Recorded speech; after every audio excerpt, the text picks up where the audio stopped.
तो मैं आपको इस प्रस्तुति में बताना चाह रहा हूँ कि ओरिजिनल शाकुंतलम जो प्ले है उसके साथ छेड़छाड़ नहीं करनी चाहिए। तो आप देखना कैसे इसको कॉमिकल या कॉमेडी बना दिया है इस मंचन के द्वारा।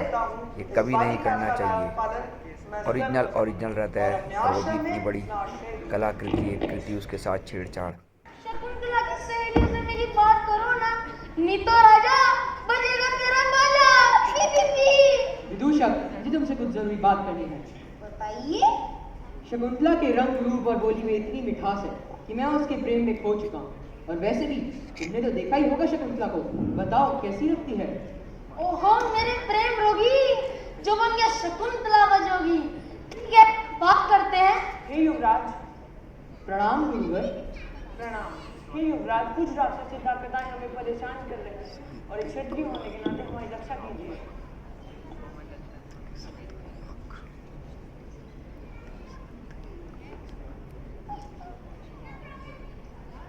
महाराज, आपकी माता आपको महल के बचे हुए रीति रिवाजों को पूरा करने के लिए है। यह तो एक धर्म संकट है, इनकी मदद करने का आश्वासन मैंने दे दिया है, और एक क्षत्रिय होने के नाते अपने इस धर्म से पीछे हटना पाप है। बिल्कुल सही, बिल्कुल सही। राजा हो तो ऐसा। तो आप ऐसा करिए कि माता श्री को सूचना भिजवा दीजिए कि मेरी इस असमंजस वाली स्थिति को समझते हुए इन रीति रिवाजों को पूरा करने के लिए माधव्य आए। मैं क्या प्रियमदा अनुसुईया?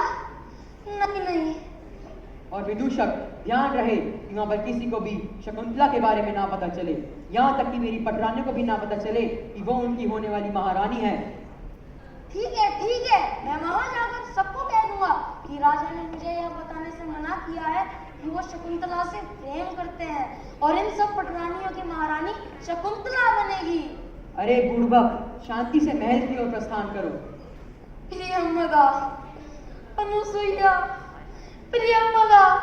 अनुसुईया, तुम्हारा बलम जा रहा है, अपना ध्यान रखना।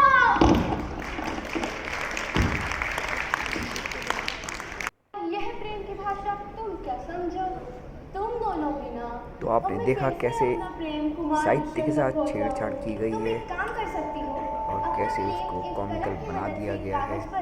तो ऐसा कदापि नहीं करना चाहिए। इतनी बड़ी संस्कृति के साथ ऐसा नहीं। माना कि आपका जो फोकस था, प्राइज ले जाना था फर्स्ट, सेकंड या थर्ड या जो भी कोई हो, पर इसके लिए आप साहित्य के साथ छेड़छाड़ करें तो शायद मेरे विचार से अच्छा नहीं है। ये मेरे अपने विचार हैं, तो खेद के लिए क्षमा प्रार्थी रहूँगा मैं अगर आपको बुरा लगे। पर कभी आप ऐसा मंचन दोबारा करो तो मेरी राय ऐसा मत कीजिएगा।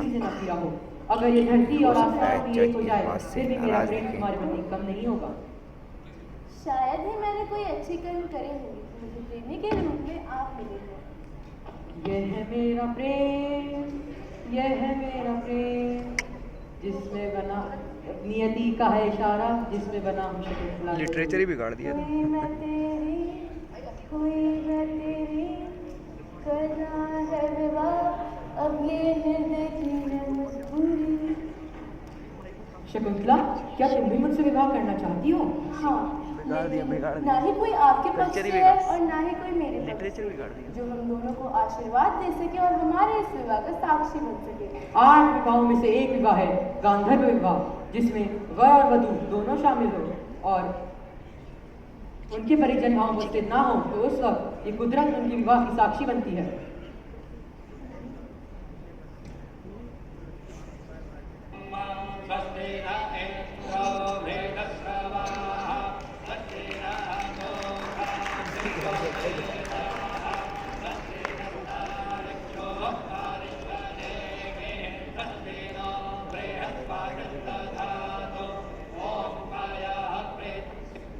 इस विवाह के उपरांत क्या मैं आपसे कुछ मांग सकती हूँ?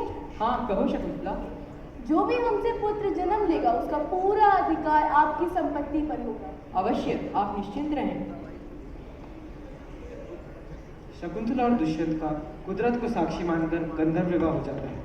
और अग्निदेव के 3 फेरे लेने के बाद इनकी रासलीलाएं भी शुरू हो जाती है।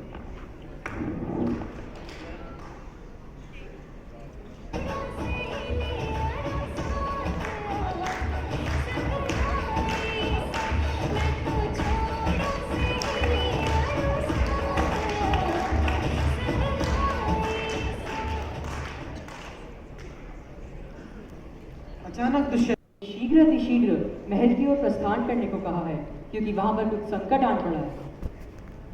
जाने से पहले महाराज दुष्यंत शकुंतला को एक अंगूठी देते हैं और कहते हैं कि जब जब तुम इस अंगूठी को देखोगी तुम्हें मेरी याद आएगी। शकुंतला मानो वीरान सी हो जाती है और हर पल हर समय महाराज दुष्यंत के बारे में ही सोचती है। अब आगे क्या होता है देखते हैं।